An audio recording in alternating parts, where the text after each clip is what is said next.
Նրա հետ խոսելու ենք թոշակառուներից, ինչպես նաև այս քաղաքային իշխանությունների վարած քաղաքականությունից, նաև փոսերից, այս իշխանությունների, քաղաքային իշխանությունների կառավարման արդյունքից, բարև ձեզ պարոն Սարգսյան։ Բարև ձեզ։ Ինչպես եք դուք գնահատում այս իրավիճակը էլի։ Հիմա ես ասեմ, անցած անգամ մենք անդրադարձանք տրանսպորտին, մայիսի 9-ին ժամը 12:30 երևի 1-ի սահմաններում, լավ չեմ հիշում, ես բարձրացա ավտոբուս, վարորդը պահանջեց ինձանից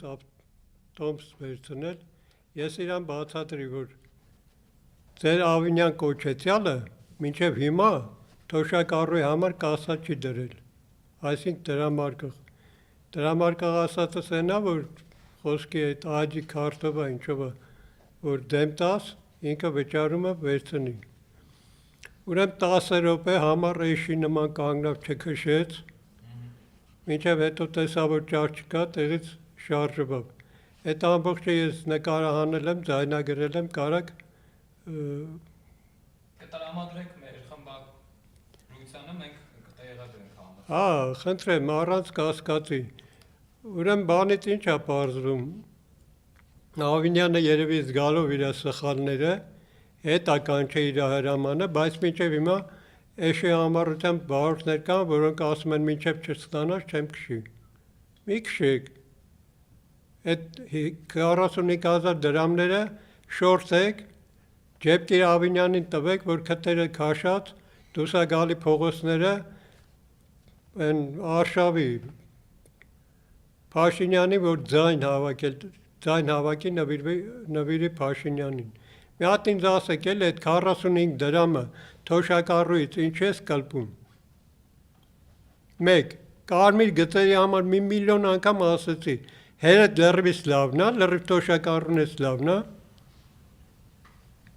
լրիվ թոշակառուները մտնեն տունը դուրս չգան, կարմիր գիծն չեն մուծում թոշակառուները, քանի անգամ ասեմ, քանի անգամ կրկնեմ, գլուխը չի մտնում,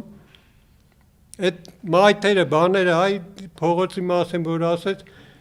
լուրջ խոսակցություն է, մի հատ չես կարում այդ Սարգսյանի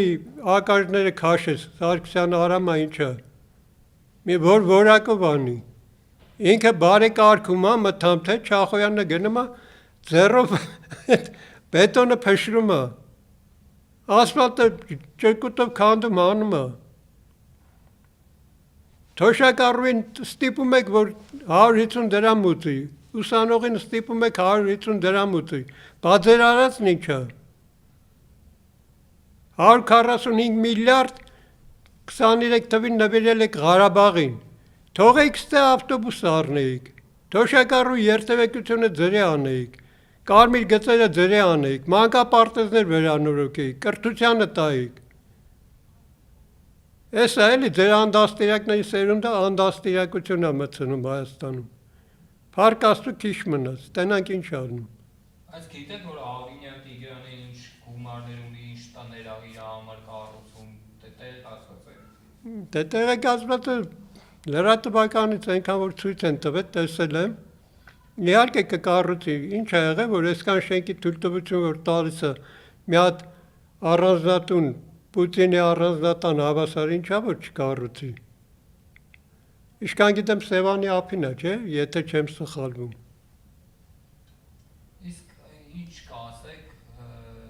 վանից, այս քարոզարշավից, вообще ոնց է թոշակառուները վերաբերվում, մասնակցում են, տեսնում են, որ Նիկոլ Փաշինյանի այդ քարոզչությանը լիքը թոշակառուներ միանում են, ասում են ես քեզ սիրում եմ, պարոն վարչապետ, դրա մասին ինչ կասեք։ Դե հիմա ասեմ 19 կուսակցության մեջ կան թոշակառուներ, կան այդ տվյալ կուսակցության զոմբիներ, հետի առանձնակի մի մեծ բան չի, 650,000-ից ավել թոշակառուն, իհարկե Փաշինյանի սիրող է կլնի, հետևից գնացող է կլնի, ցավը տանող է կլնի, երեխին մատաղանող է կլնի, ինչի՞ չէ։ Ու մնացած կուսակցություններն էլ է նույնը, մի պատկերացրեք, որ մենակ Փաշինյանի մոտ է։ Հիմիկվա դրության որ կուսակցության գրասենյակը մտնես, լիքը թոշակառու են։ Իհարկե, գիտակից թոշակառուն երևի ավելի շուտ կսպասի, մի քիչ քամպերի, տենակ Հարոս Արշավին, ով ինչ է խոսում, ով ինչ խոստումներ է տալի, նոր կգնա այդ տվյալ կուսակցությանը ընտրելու։ Նայեք, հիմա թոշակառուները մեր խմբագրությունը ահազանգեր են ստացվում, որ թոշակառուները խնդիրներ ունեն ստաժի հետ կապված, որ ստաժները չեն գրվել, թոշակները ցածր են, ինչպես նաև թոշակների հետ կապված բանի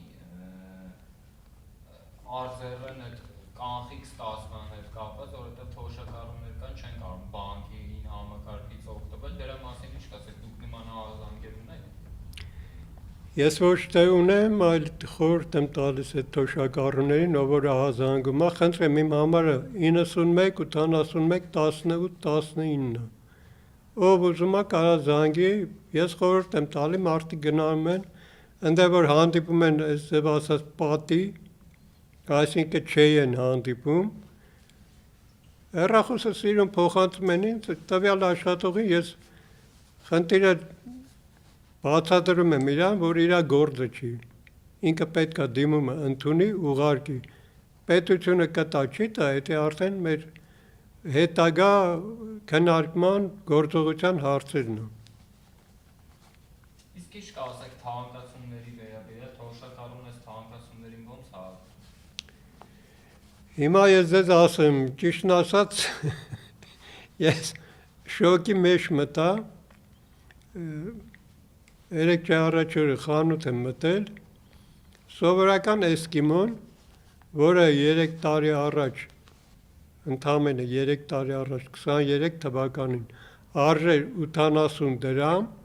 չէ, էսկիմո ասածս այն, որ վրան SSR-ը գրեց, անցած տարի բարձրացավ մինչև 140 դրամ, այս տարի սեզոնը սկսվավ 180 դրամից, այդ պաղպաղակը, որը մարդիկ քչերն են օգտվում, իսկ դուք պատկերացրեք այդ տարիների ընթացքում հացը ինչքան է բարձրացել, միսը այս վերջերս դառավ 4200, 4300, առանց զգուշացնելու, առանց պատճառների, խոտի լավ սեզոն, կաթը շատ, կաթի գինը թանկացավ, մածունի գինը թանկացավ, ձուն 95 դրամից չի իջնում, երևի ամաչում են 100 դրամ դնեն 3 թիվ էլի, ասում են լավ 2 թիվ թող ձուն մնա, 95 դրամ։ Հիմա պատկերացրեք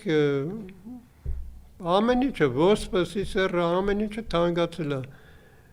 Սուրճը, որ 2 տարի առաջ 2300 էր, հիմա 4.5-ից 5000, ամենաէժան սուրճը։ Մարդ չի հասկանում, ինչն է էլի պատճառը այս թանկացման ու թոշակառուի թոշակը չբարձրացնելը։ Այս 10,000, որ իրանք ասում են, այս 10,000-ը ոչ թե մենք հիմա պետք է 10,000 ավել ստանայինք, այլ պետք է ստանայինք արդեն 21,000 ավել, 20 թվից չի բարձրացրել, 20 թվից հաշվեք 20, 21, 22, 23, 24, 25, 26, ոնց որ ինքն է հաշվում, ես դրան եմ հատուկ տենց հաշվեցի, տարին 3,000-ով հաշվեք, 7 տարին արեց 21,000, իսկ ինքը դրա կեսից էլ է քիչ տալի, այն էլ պարզ չի, եթե ինքը մնաց կառավարության, այս թոշակները կմնան, թե կկտրի կասի բանակի բյուջեից ենք տվել, հիմա հետ ենք տանում բանակի բյուջե։ 1000 հոգու բացատրել եմ, որ բյուջեն կազմում է անցած տարվա 25 թվին պետք է կազմվեր թոշակառուի համար նախատեսված բյուջե, որ բարձրանա խոսքի X չափի թոշակը, բայց եկավ հասավ ապրել 4 ամիս, նոր ինքը ասում է ես թոշակառուի թոշակը բարձրացնում եմ, ես չեմ դուք եք ոնց եք նայում այդ հարցին, եթե բյուջեում չկա, գումար չի հատկացվել, տրամադրվել, ուրեմն 19 ուժերին եմ դիմում ու ուզում եմ իմանամ 19 ուժից որևիցե մեկը ինչի իր պայքարը, իր արշավանքը այս մի ամսյա չսկսեց Գարեգին Նժդեի արձանի մոտից, այդ մարդու արձանի մոտից, որը ազատագրել է զանգում, Ոչ մեկը չեկավ, ոչ ծնկաչոք երթում չտվեց, որ կծառայեմ իմ ընտրվելու դեպքում կծառայեմ Հայաստանի Հանրապետությանը, կծառայեմ հայրենիքիս, կանեմ ամեն ինչ, որ հայկական հանրապետությունը մնա պետություն։ Որևէ մեկը եկավ ասեց։ Ուրեմն ժողովուրդը ինչ սրտով գնա ձեզ ընտրի։ Ինձ բացատրեք։ Ես որպես հայ, ազգասեր մարդ, հարց եմ տալի կուսակցություններին, 19 կուսակցություն, սկսված առաջի համարից, վերջացրած, ընդեղով էր, ինչ-որ Մարության էր, չէ, Մարության, կուսակցություններ, և այլը, եթե տղամարդ եք, եկեք ներդեի արձանի մոտ, ծնկաչոք երթում տվեք, ամբողջ կուսակցությունը պետք է ծնկի, ով որ գալիս այդ կուսակցությունից, երթում տա, որ կծառայի հայրենիքին, այն ժամանակ ես այդ կուսակցություններին կհավատամ։